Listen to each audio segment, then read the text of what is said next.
চলে এলি আলহামদুলিল্লাহ। দেশে গত কিছুদিন ধরে পুরো তাপদাহ চলতেছে আর কি, 40 ডিগ্রির উপরে তাপমাত্রা। এখানে গত এক সপ্তাহ ধরে এরকম মেঘলা বৃষ্টি। তো কিছুদিন আগে মনে হচ্ছিল যে শীত পুরোপুরি চলে গেছে, কিন্তু এই মেঘলা বৃষ্টির কারণে ওয়েদার আবার ঠান্ডা হয়ে গেছে। তো এখন আমি বের হয়েছি একটা বন্ধুর সাথে দেখা করার উদ্দেশ্যে, কারণ এলাকার একটা ভাই ব্রাদার আসছে। ও আসছে হচ্ছে গত 2-1 দিন হয়েছে কোম্পানিতে গেছে। তো আজকে রবিবার চিন্তা করলাম যেহেতু আশেপাশেই আছি ওর সাথে যে দেখা করে আসি। এখন আমি আছি মাসানে, এখান থেকে ওর সাথে দেখা করতে সময় লাগবে হচ্ছে 1.5 ঘন্টা থেকে 2 ঘন্টার মতো সময় লাগবে ওখানে যেতে। তো এখন বাস স্টপেজে বসে অপেক্ষা করব বাসের জন্য, বাস আসলে চলে যাব ওর সাথে দেখা করতে।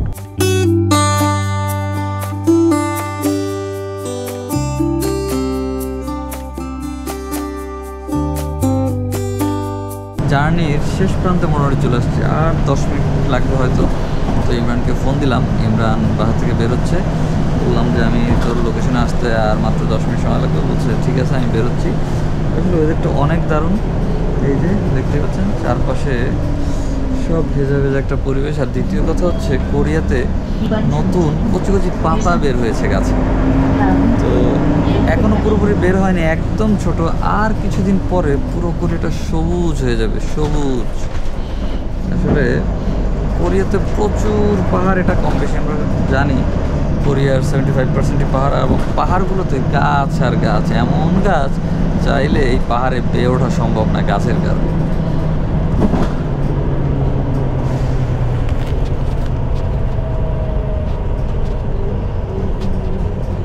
এইমাত্র বাস দিয়ে নামলাম, তো এখন এসেছি যেই জায়গাটা, এটা একদম কোরিয়ার প্রত্যন্ত একটা গ্রাম বলা চলে।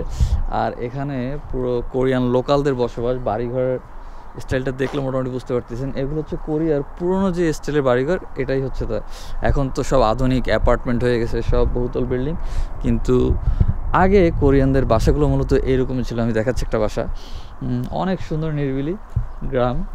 এই যে এটা মূলত কোরিয়ানদের বাসার ডিজাইন, পুরনো বাসাগুলো একদম নিরিবিলি, চারপাশে পাহাড়, পাখি ডাকতেছে। আর এই যে মোটামুটি সকাল থেকেই মেঘলা বৃষ্টি ছিল, এখন মোটামুটি মেঘ কেটে গেছে, এখন রোদ বেরোচ্ছে, ভালোই লাগতেছে। ওয়াও। ইমরান অপেক্ষা করতেছে, অনেক দিন পর ওর সাথে দেখা হবে, প্রায় বছর খানিক এখনো হয়নি, এই 10 মাস 11 মাস পরে দেখা হবে।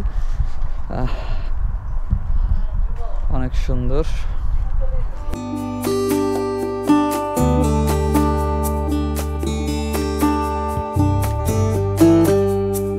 ওর যে অ্যাড্রেস দিছে ওই অ্যাড্রেস হিসেবে বাস আমাকে আরও 1 কিলো সামনে নিয়ে গেছে। এখন আসলে আমাকে হেঁটে হেঁটে আবার 1 কিলো পিছনে যেতে হচ্ছে। কি ভাইয়া আনে আসে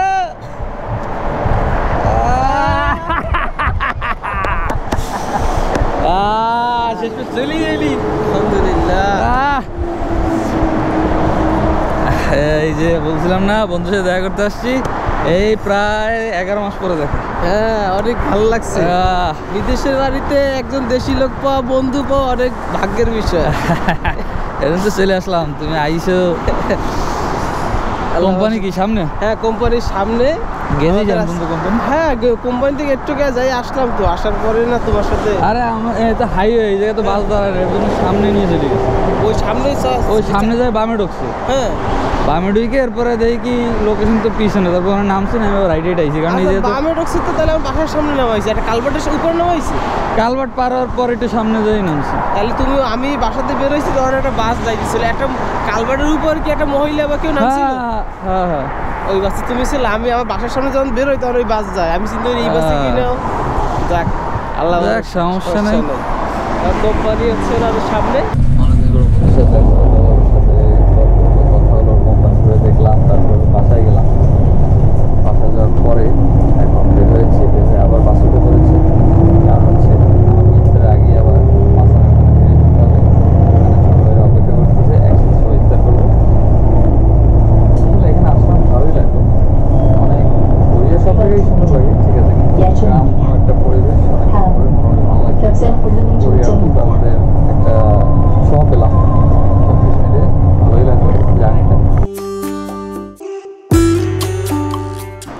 যেই বাসে ছিলাম সেই বাস থেকে নামতে হয়েছে কোরিয়ার একটু যখন শহর থেকে আউটসাইডে যাওয়া হয় তখন দুই একটা বাস পাল্টায় যেতে হয়, তাই একটা বাস থেকে নামলাম। এখন একটু সামনে হেঁটে গিয়ে আরেকটা বাসে উঠতে হবে, তারপরে চলে যাব আমার গন্তব্যস্থলে।